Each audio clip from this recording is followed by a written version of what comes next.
Assalamualaikum. Selamat pagi. Mulakan hari anda dengan bismillahirrahmanirrahim. Selawat kita ke atas Rasulullah sallallahu alaihi wasallam. Okey, hari ni kita bermain dengan Y16. Tapi tak tahu kenapa dia panggil Y16 sedangkan dia 155. So, macam biasa, kita hari dia dah janji dia nak bawa datang. Hari ni dia bawa datang sungguh. Terkejut tiba-tiba abang loreng datang. Tahu-tahu sampai kali ni datang senyap Oh, pandai Dia bila datang dalam mood keadaan macam ni, mood ni lah kan orang panggil, mood ni dia kena datang senyap-senyap atau tahu ada je.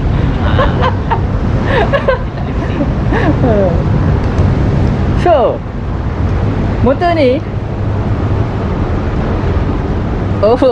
dia exhaust pun dah tukar pakai exhaust Hypertech. Silent mode tak ada king drag tak ada apa? Tak ada. Tak main Motor ni motor standard. Jadi ECU yang digunakan adalah ECU UMA M5. So kita belanja aksesori dia sikit. Tengok dia punya mono Y15 juga. Cuma dia pakai yang elektronik punya. Tengok dia punya rim RCB carbon fiber. Asyik. Dia belanja brake caliper belakang pula.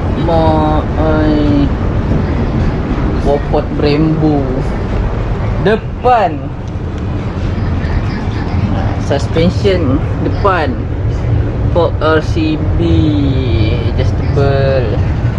Brembo caliper depan. Gila. Boleh adjustable. So, jom kita tolak dia masuk dalam. Kita nak tengok macam mana keadaan. Alright, stay tuned.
Okay, alhamdulillah selesai sudah tugas kita tune.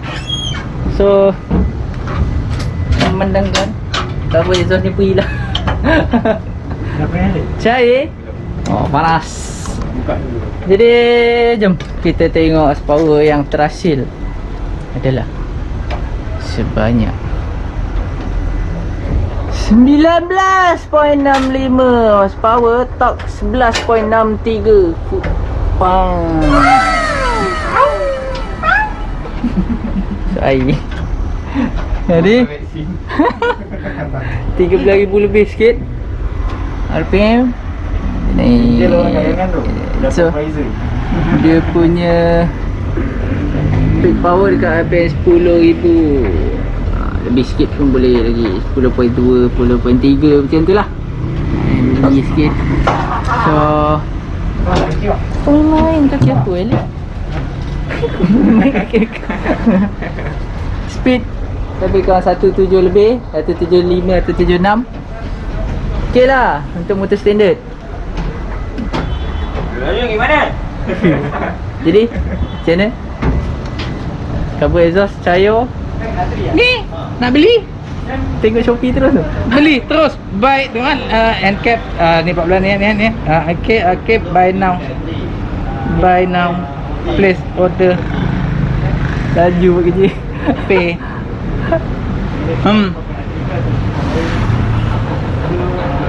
Face nak recognize Raja. Jadi terbaik dia punya ni setup daripada Yamaha sendiri untuk Y16 ni kira mantap jugalah kan. Jadi puas hati bang. Standard. Boleh lah, standard kan, bukannya motor modi enjin kau-kau ada spek apa semua tak ada. Motor enjin standard semata-mata tukar spark plug dengan coil api, exhaust Hypertech. Ni atas ni kunci lah ni. Cair bye. Hilang terus dia punya kepala. Belakang lah. Gila. Ni cover yang ori. Ha? Ori punya pun cair. Cair tak cair? Gila. Ini bukan ori punya, ini dah beli dah. Ya. Ini yang kedua. Yang ori? Yang ori dah hilang tak ke mana lah. Yang ori dah potong kat sini sebab nak bubur rest tu. Lepas tu beli yang ni. Beli kat Shopee RM15. Cair. Beli lagi sekali lagi tadi. Ya tu. Yelah kan. Terbaik. Kira power juga lah Yamaha buat kan untuk Y16. Untuk standard kayu 13,000. Wow. Tapi katanya Aslan tengah R&D untuk Y16. Tak tanya dia lagi. Dia kata dia tengah R&D. Tu motor Zaid lah tu. Motor Zaid Motor Zaid lah tu. Katanya. Tengoklah nasib. Kalau menjadi hantar juga lah ni. Tak, motor ni kekal standard. Kalau nak buat pun saya beli sebiji lagi, saya akan buat. Ini motor ni standard. Gila. Aduh. Okay lah, kita kemas-kemas dulu, nanti kita sambung. Okay, stay tune. Okay, alhamdulillah selesai sudah tugas kita pada hari ini. So aksesori dia mantap. Motor bangsawan. Dia punya barang-barang, sport rim dia carbon fiber RCB tu dah berapa ribu kan. 6,000 lebih, 8,000 lah, lebih kurang macam tu. Lepas tu suspension monoshock belakang dia, yang elektroniknya tu. Lepas tu dia punya fork depan lagi adjustable kan. Hobi kami mahal. So apa-apa pun standard. Horsepower pun dah keluar 19 lebih, kira padu. So tak tahu apa projek lagi. Dia kata dia nak bawa datang YV1 dia, Y suku dia nak bawa datang untuk buat health check sebab ada masalah sikit. Tak apa, kita nantikan. So kalau anda nak tengok cerita-cerita tentang motor dia, bolehlah tengok di channel Projek Y Suku ada kat situ. Search je, InsyaAllah video yang menarik-menarik semua. Okay. Jadi kalau anda semua ada sebarang pertanyaan tentang Dino Tuning ke pelbagai semua, bolehlah contact DeFi Dana Lab, nombor dekat situ. Call office hour 9.30 pagi hingga 6.30 petang, Isnin hingga Sabtu, kecuali cuti umum. Nombor tu adalah nombor office, bukan nombor personal saya. Kalau nak PM ke Facebook DeFi Dana Lab, ada kat situ. Jangan cari saya kat sana sebab bukan Facebook personal saya. YouTube channel DeFi Dana Lab ada kat situ juga. Search je, insyaAllah ada video yang baik-baik dan menarik-menarik juga kat dalam tu. Jangan lupa tekan button subscribe. Alright. Jadi terima kasih pada semua yang menonton. So siapa yang belum subscribe channel Hanif Hanif, boleh subscribe sekarang. Tekan button lonceng untuk updated videos daripada saya. Kadang-kadang saya ada buat live videos juga. So terima kasih kepada semua. Stay safe, stay healthy, amalkan gaya hidup sihat. So jaga penjarakan sosial, penjarakan fizikal anda, patuhi SOP. So COVID-19 ni dah macam-macam varian dah keluar. Makin lama makin handal. So makin lama makin kita susah untuk membendung dia. So sama-sama kita berdoa agar wabak COVID-19 yang mengancam nyawa ni hilang untuk selama-lamanya. Okay guys, stay home, stay healthy. Sehingga kita berjumpa lagi. Assalamualaikum.